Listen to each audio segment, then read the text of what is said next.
au début. Chez moi, ça a commencé progressivement.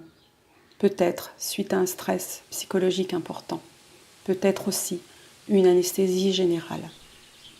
Depuis toujours, j'ai mal au ventre. Je ne digérais pas certains aliments. Ça me provoquait de trop violentes douleurs. Mais ça fait partie de ma vie, comme beaucoup de personnes dans ma famille. Mais ça fait tellement partie de ma vie que lorsqu'un jour mon médecin m'a demandé si j'avais des problèmes digestifs, je lui ai répondu que non. J'ai des allergies respiratoires qui ont commencé tard, à l'âge de 23 ans. J'ai aussi de l'asthme, une hyperactivité des bronches. J'ai depuis longtemps un terrain spasmophile avec des crises de tétanie. Des crises de tétanie qui au début étaient en lien avec l'anxiété, trop d'anxiété. Des crises de tétanie qui, il y a une dizaine d'années, ont commencé à se produire en dehors de tout contexte anxiogène. Comme si mon corps, d'un seul coup, se vidait de tout. Comme si mon corps, d'un seul coup, n'avait plus assez de je ne sais pas quoi pour tenir debout. Puis, peu à peu, difficile de tenir le rythme quotidien.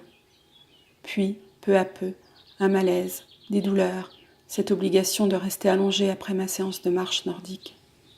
Puis, peu à peu, obligée de diminuer mes activités pour continuer de travailler.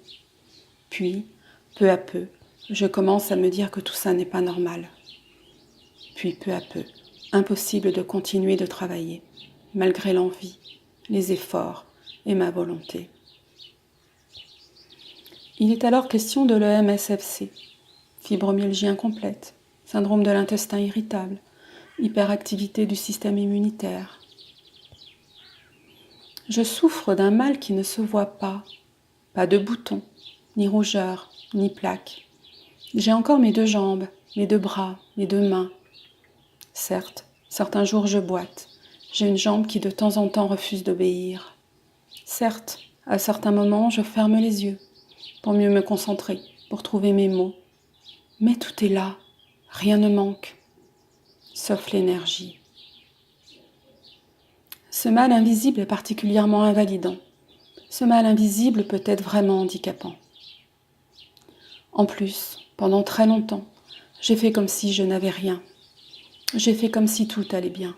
J'ai gardé mon sourire, j'ai gardé ma joie de vivre. J'ai fait comme si.